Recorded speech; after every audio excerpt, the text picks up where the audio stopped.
first time in the Grand Canyon, and hopefully this gives you a good idea if you're planning on visiting here for the first time. You're gonna want to pick one of these up. The south rim, exactly what I wanted to share with you guys. Have you avoid doing a bunch of research, save you some time. Where should I go for sunset?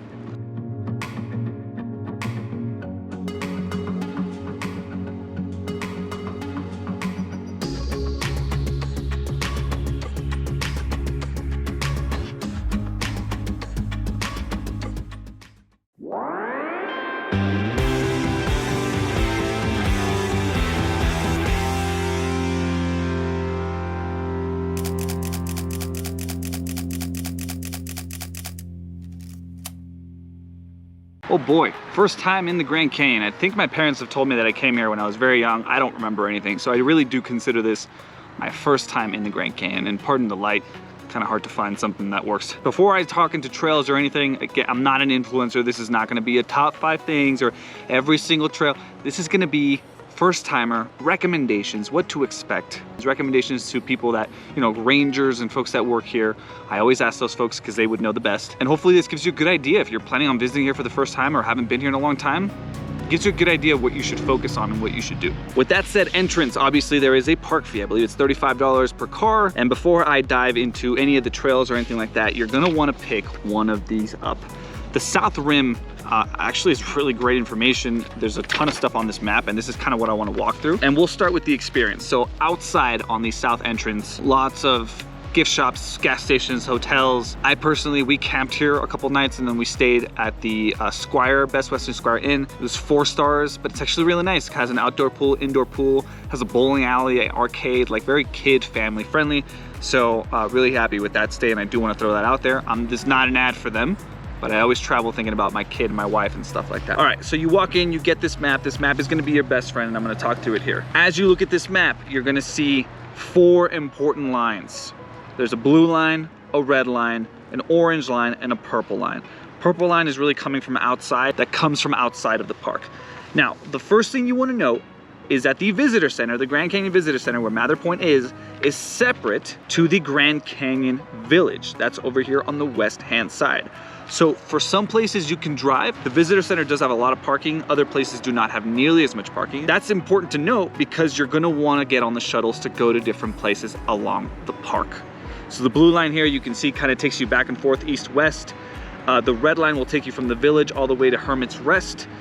The orange line will take you from the visitor center all the way to Yaki Point, which is where we hiked. And then I'll end the video on the 64. You wanna take that east all the way to Desert View Watchtower. Starting off, if you're here for one day, the recommendation from everybody was do the Rim Trail. Now the Rim Trail is a little bit under 13 miles long.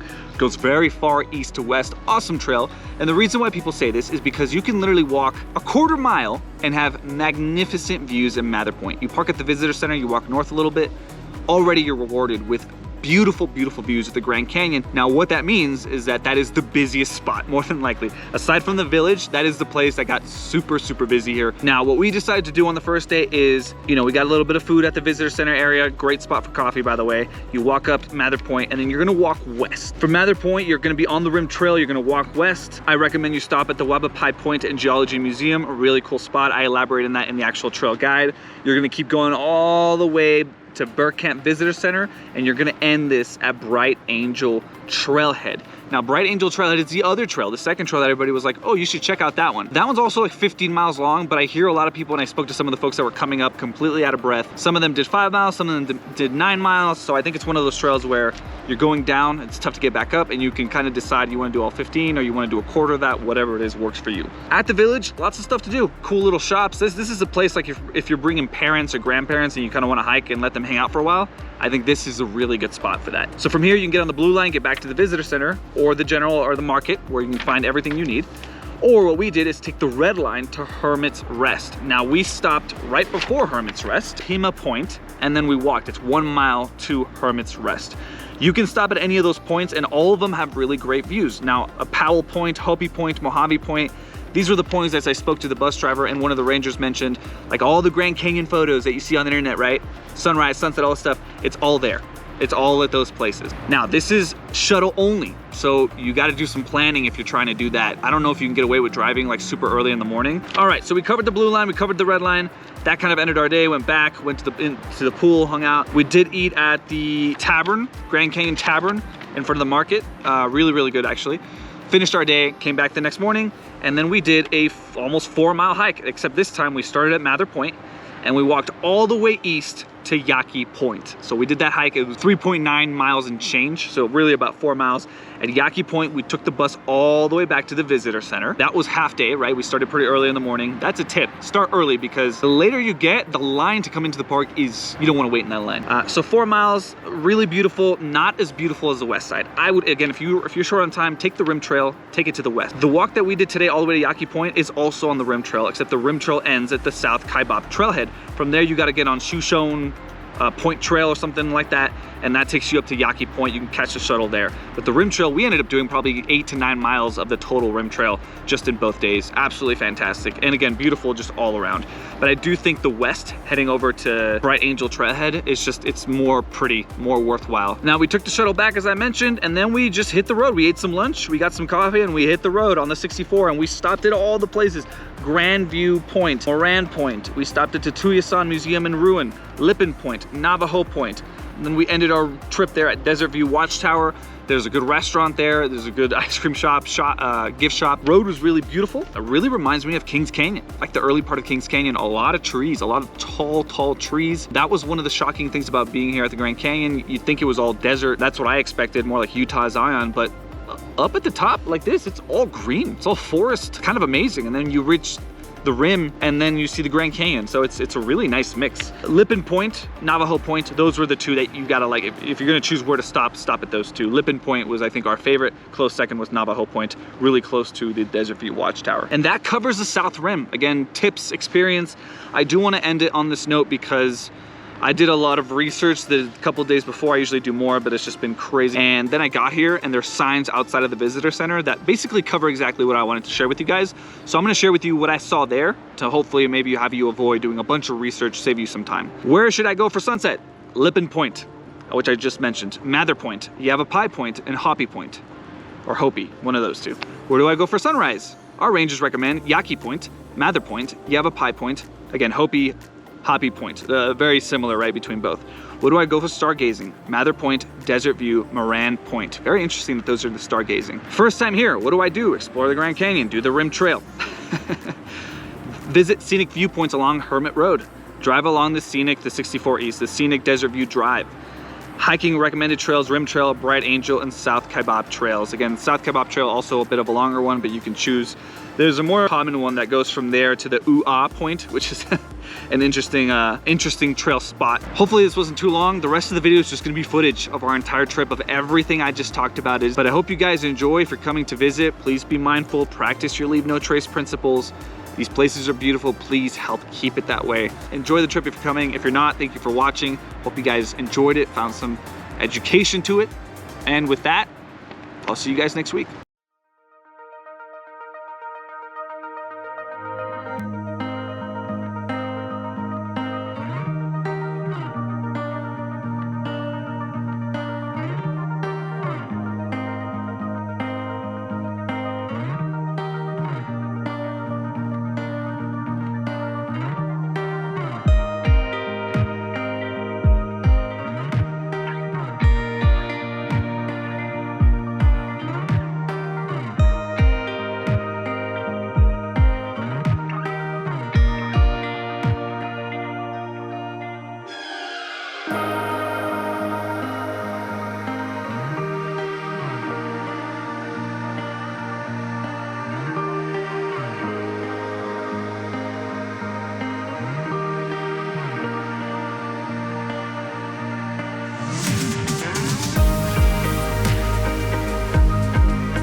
Point Museum presents one of the grandest views on Earth, but this is not just any view of the Grand Canyon.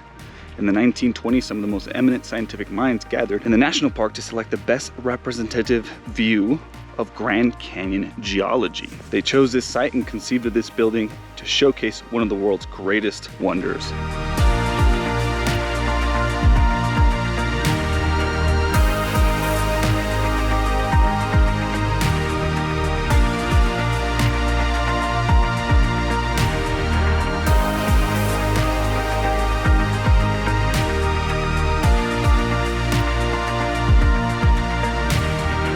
We are doing the Rim Trail from the visitor center to Bright Angel. We're gonna stop at the village up ahead a little bit. This is 6 miles, a little over 6 miles, I believe. And that's round trip, right? So if you wanna cut that in half, which is what we're doing, you could do a 3-mile hike there and then take the shuttle back. That's one of the positives of having the shuttle system in place. The nice thing with the Rim Trail is that the totality of the Rim Trail, east-west, it's a little over 12 miles. So you can do a mile, you can do half a mile, you can do 10 miles, right? It gives you a lot of flexibility for what you wanna do in the day. And right at the visitor center is the busiest because it requires no effort for magnificent views, right? So if you're one of those people like me, you want to get away from the crowds a little bit, best thing to do is get away from the visitor center, choose a spot, walk to it. As you guys can see, it's a lot more quiet now, which is really, really nice. Very little effort to get some amazing views on the Rim Trail.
So we got off at Pima Point. Has really great views of the Colorado River. So it's about a mile walk to Hermits Rest. So we decided we're gonna do the mile walk. While we head over there, I did want to talk a little bit photography, right? So this is my first time here, I brought all 3 of my lenses, and I usually always start off with the zoom, right? So this is 28 to 75, the Tamron. Now the interesting thing about this is I brought my telephoto lens as well.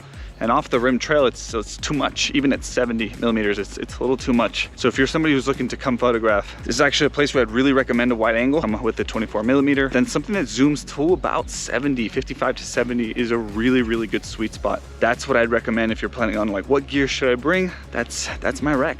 Onwards to Hermit's Rest. I'm really hoping they have coffee because it's that time of day.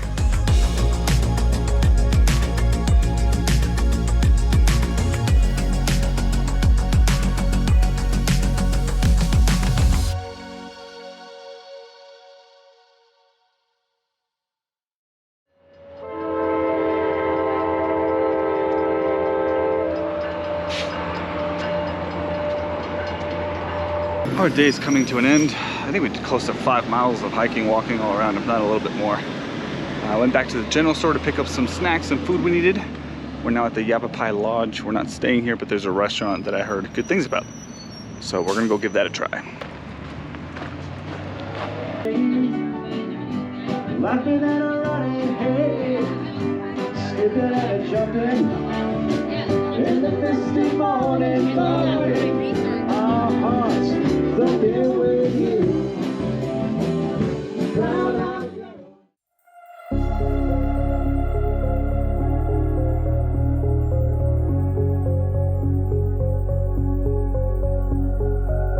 All right, new day here. Got our coffee at the coffee shop. It's pretty good. Basically, we're gonna head east this time. So yesterday we started Mather Point, made our way to Bright Angels Trail, and then up to Hermits Rest.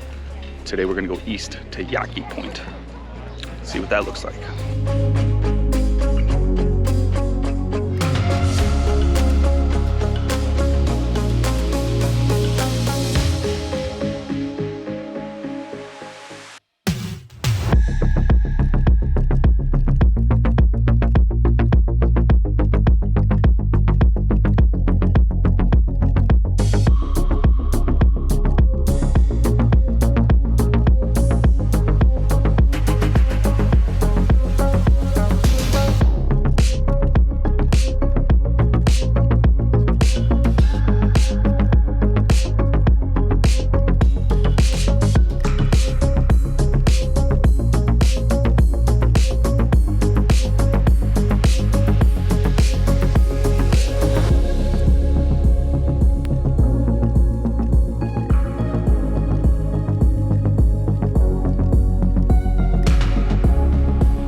From the visitor center to Kaibab Trail, about 2.7 miles.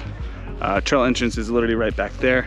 Kid is looking at some horses here. This is where the Rim Trail officially ends. We got to walk a little bit on the road and a different trail to make it over to Yaki Point, which is our overall goal. This is nice. There's a little less people, but I think overall I'd still recommend that you guys go west if you're looking for like one hike or something to do on the Rim Trail. From Mather Point, you want to head west over to the village.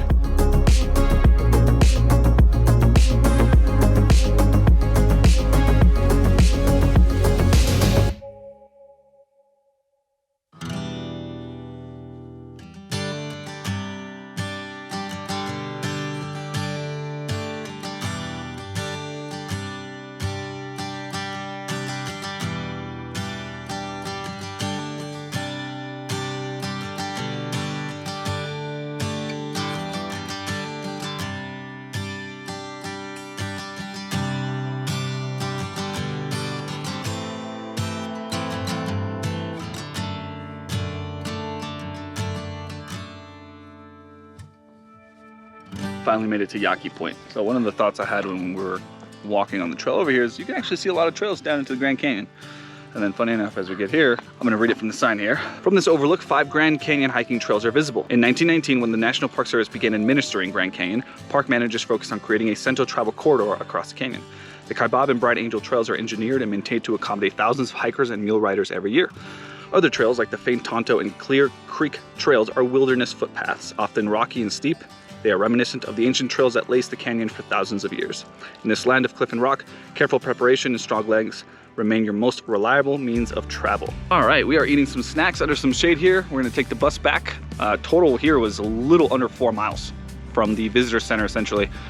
Here, it was like 3.9 and change. So wanted to hike this one way, we've done so, and then we're gonna get on the orange line back to the visitor center and get some lunch.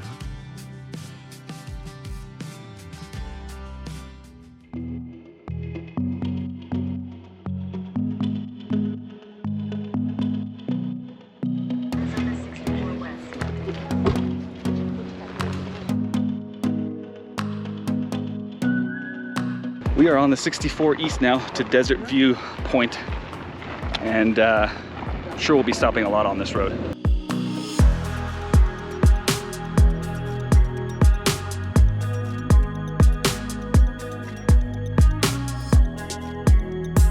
This Grand View Point, Grand View Trailhead. Obviously we're not hiking, but stopping to get some pictures. I really wish we had some clouds in the sky, but it just hasn't happened.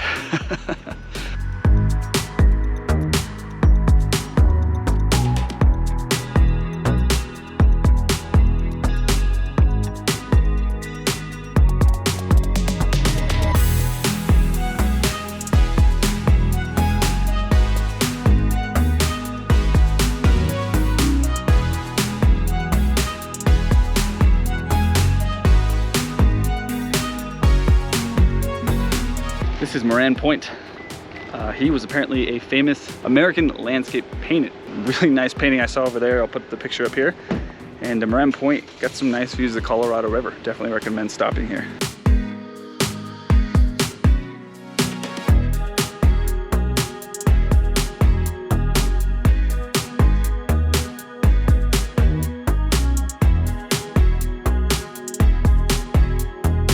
Next stop is the Tusayan Museum and Ruin. Unfortunately, it's closed, but we're gonna check out to see what's here. Tusayan Museum provides a glimpse into American Indian cultures of the Grand Canyon, where ornate pottery, household items, and other artifacts are on display. Imagine the voices of the past as you take a self-guided 1-mile trail, leads you to the ancestral Puebloan home site.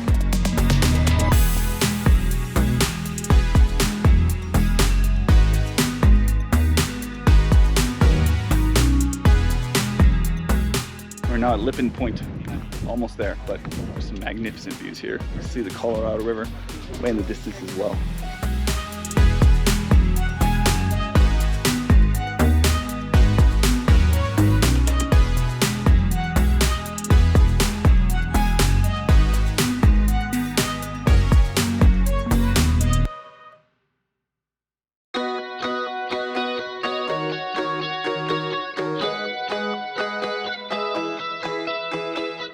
This is Navajo Point, our last official stop before the Desert View Point. Also incredibly beautiful. Lippin and Navajo, I think, are the closest, but also the ones with the most beautiful scenery. All right, time to keep going.